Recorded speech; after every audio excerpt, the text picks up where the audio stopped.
Hello, CSP Hot Hands fans. Brett here. My book, How to Lead What You Should Have Learned in Business School, is officially available for purchase. Those of you who act quickly can get access to the launch price of under $10. If you wait too long, though, and it goes up, I would hate that. Just like you hate it when your customers wait until after the yearly price increase in February to pull the trigger. You can buy it right now at brettleads.com. All I ask is that if you love it, give it a 5-star review after you read it. I've taken my 17 years in the business and broken them into bite-sized snippets. Almost every story and lesson that I share is from my time at Cutco. Whether you're a Hall of Fame CSP, new events team member, or you're a manager, I think you're going to love it. To grab your copy, just go to brettleads.com. That's BRETTLEADS.com. Either way, thanks for being here. Let's start the show. Thanks for joining us on the CSP Hot Hands 15 Minutes of Flames edition of the podcast. My name is Brett Wiggins, and I get to serve as your host. We know sometimes you don't have a full hour to soak in every moment from our 60 minutes of fire. So we've created a condensed version of highlights for each episode for you to be able to enjoy. Your 15 minutes of flames begin now. Let's do it.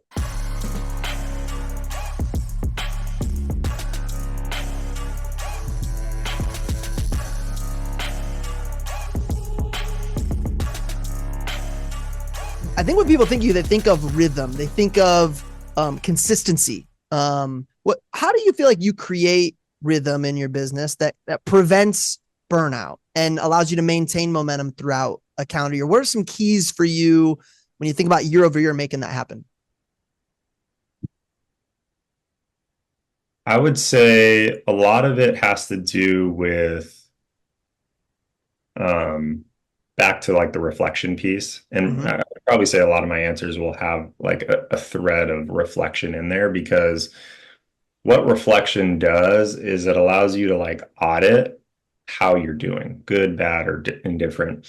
And those reflection pieces give you feedback of what you need to be doing differently, at different points throughout the year. And so, as you can imagine, like the more you're giving yourself like future clues and hints of what to do or what not to do, you begin to create a flow, or as you put it, like a rhythm, which then dominoes into consistency. And so, I can work, a 10-hour day, 12-hour day, 100-hour work week, and know that like, hey, this is what my body needs.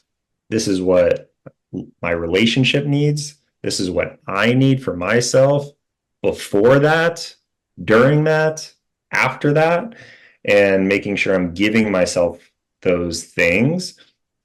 Otherwise, we've all been there where burnout is created, fatigue is created, and it typically takes 2, 3, 4 times longer to recover if you get to that point, versus like giving yourself little charge ups and things that you need to kind of stay on the right track during those heavy seasons.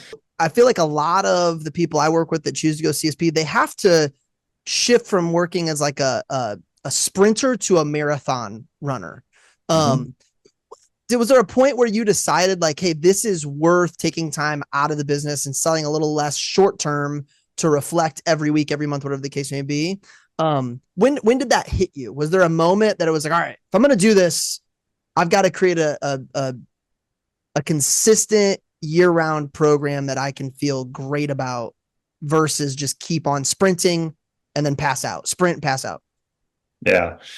So I think the first thing I would say is, because anyone listening to this, there's probably two lines of thinking. It's either I'm not going to do Cutco full time or for a long time. This is just for right now. Or, hey, I'm a Cutco lifer. You're typically like, in what's being played in the back of your mind is one of those two things.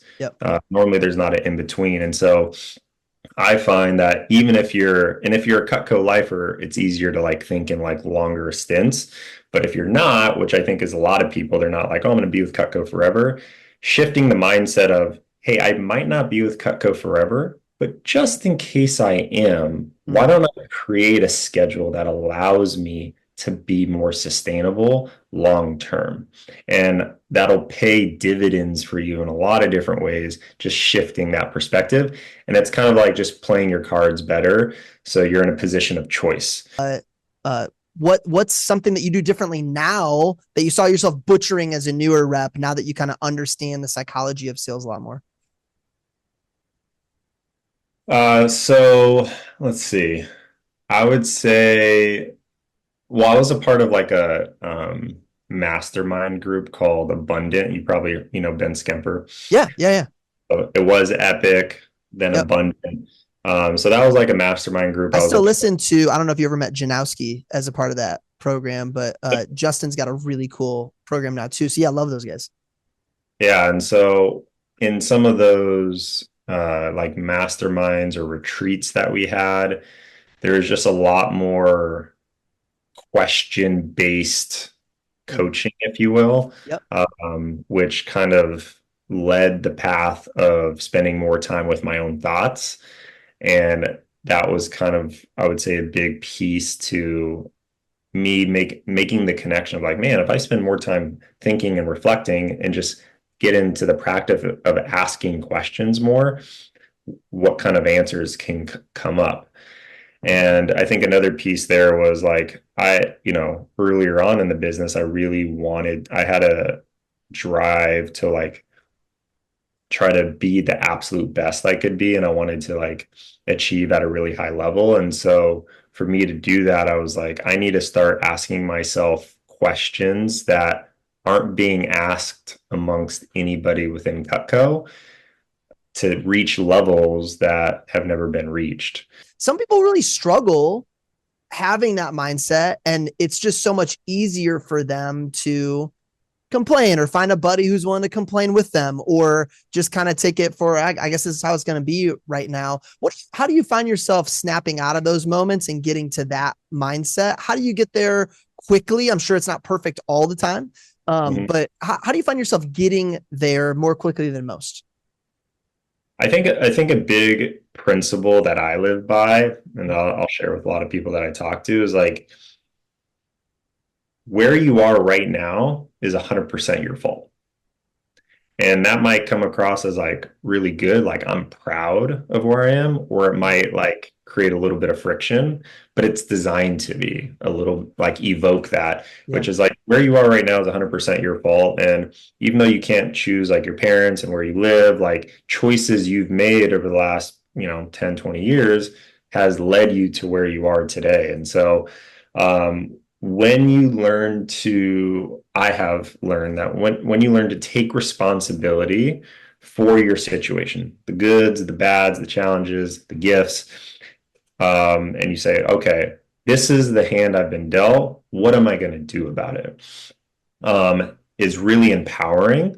And my philosophy is very much of like be solution oriented in all things. Like there's a problem, great. What's the solution? There's a problem in my business. There's a problem in XYZ. How do I work through this? And what's the gift? What's the lesson? And how can I take that and become a better man from this point forward? Anything else from your coaching of these guys and girls that you find a lot of young new CSPs they struggle with initially, but maybe they don't even know that it's something that is an area of opportunity, or they ignore it, or they put it off, or it's not even on their radar, and you're like, man, this is something that if somebody's first 1, 2, 3 years as a CSP, they choose to put time and effort and energy into, it would serve them so well. And you see a lot of them ignore it. Well, a lot of people ignore it because they're not aware of it. And and even if you're aware of it, it's still like it's a ninja. It just gets right in front of you. And that is limiting beliefs. I would say a lot of people um their biggest ceiling and limit is themselves and what they like believe is possible. It's like if people were to have like honest conversations with them, and let's say they're at 200K in sales, or they sell 200K a year, and I'm like, sell 400, and they're like, I don't see it. Like that's not for me. Or that person that sells 700 or 800, like that's just because it's Curtis. That's just because it's Matt or Rob or Josh or whoever, Bert. Um, and they don't even realize what they're saying. They're just like, oh, that's them, not me. And I have empathy for that because, again, you don't even really realize what you're capable of.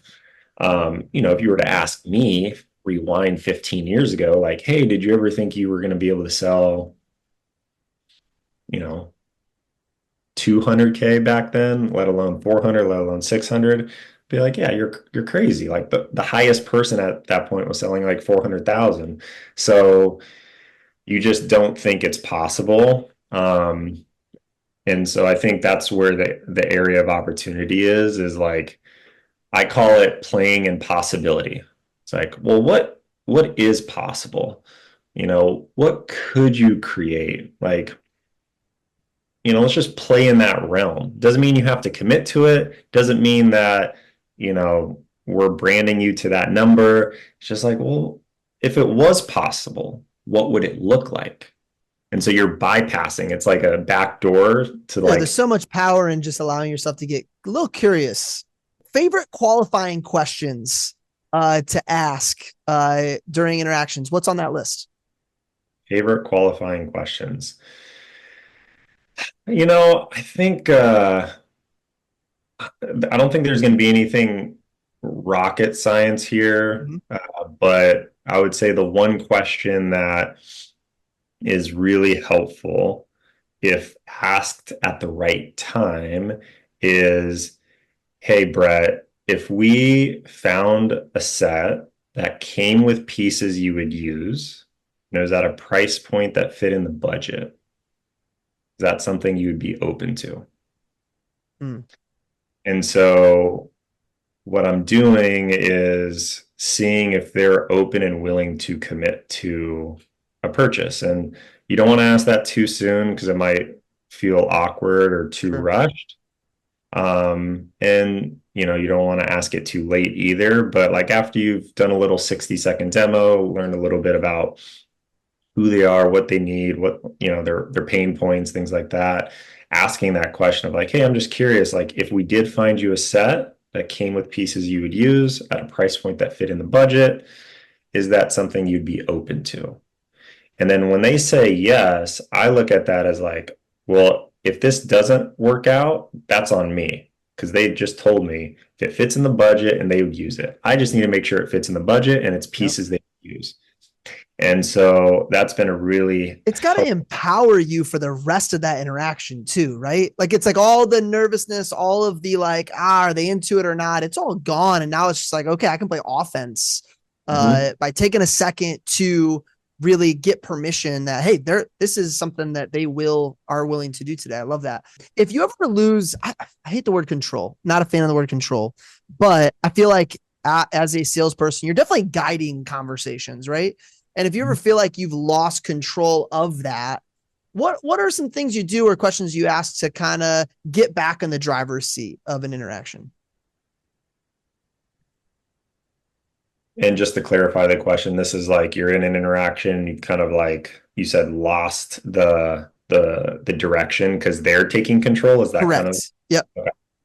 Um, Typically the easiest way to regain control is to ask a question because if they ask a question in the conversation, they have to answer it. And so after they answer it, then ball's back in your court. So then you can ask another question or you can pivot from there.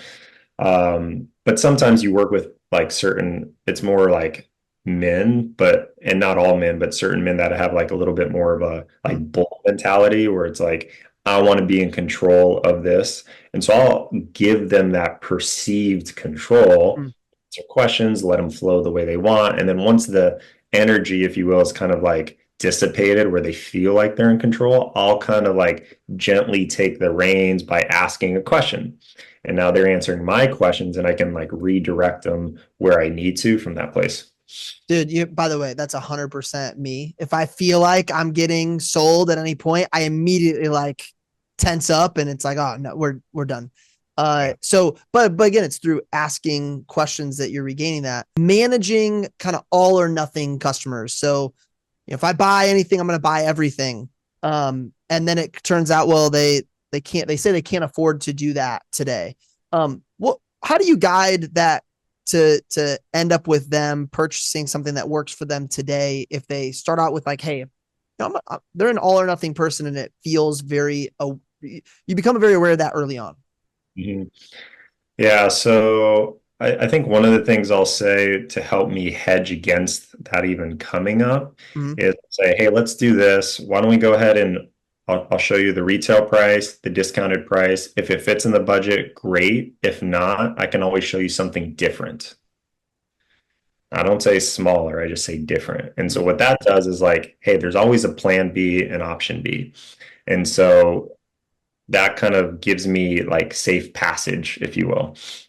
And then when I get to the like close, if they're like, hey, I really like it, I want to do it, but like I can't do it right now, and they give you like, and you try to show them something smaller, and they're like, well, if we're gonna do it, we're just gonna do it, like we don't want to wait in between. I'll say, hey, at that point, I'll use like a third party story as like social proof. And I'll say, Mm-hmm. hey, I totally understand where you're coming from, Brett. I have a lot of my customers who feel the same way, feel, felt, found. Um, but what they came to learn was that they knew they were going to get Cutco eventually, and they realized how bad their knives were at the current moment. So they realized it would be better off having some good quality knives now versus struggling with the current knives they have at the present moment. Um, and so what's nice about this too is, and then I'll talk about the upgrade. I'm like, hey, what a lot of people do is they'll start with a smaller set with the pieces they would actually use the most, um, while keeping the price down, but it actually positions them really well for later because we have an option where you can upgrade. And here's how the upgrade works. And I explain the upgrade. And so I'll tell them, like, hey, Brett, this is the best of both worlds. You get the pieces you're going to use the most now at the lowest possible price, and it positions you later for when you want the rest of the knife set. My commitment to you is you won't spend any more money than if you just bought it all today. Working with Trent Booth and the Veritas Leadership Group over the last decade has unlocked things within me that I never knew existed until they were coached out of me. If you're listening and you feel stuck or like you have another gear that you're having a hard time getting to, Trent's offering a free intro call to any of our listeners. I love Veritas because it's an amazing combo of mentoring and coaching. I get what I need when I need it most. It's also a flat monthly rate, which is awesome for anyone looking to give it a shot with no contract and no long-term commitment. Schedule a call with Trent today by going to linktree/CSP60. That's linktr.ee/CSP60. That's linktree/CSP60 with a dot before the two E's. Thanks for listening. And for some of you watching, I want to remind you that all resources from today can be found at linktree/CSP60. That's linktr.ee/CSP60. That's linktree/CSP60 with a dot before the EE. If you want to be a member of our live Zoom audience for one of our upcoming shows, email bwiggins@vectormarketing.com. That's BWIGGINS @vectormarketing.com. If you loved what you heard today, I'd be honored if you followed, subscribed, or even rated us on whatever platform you use to find your 60 minutes of fire. We'll see you next time.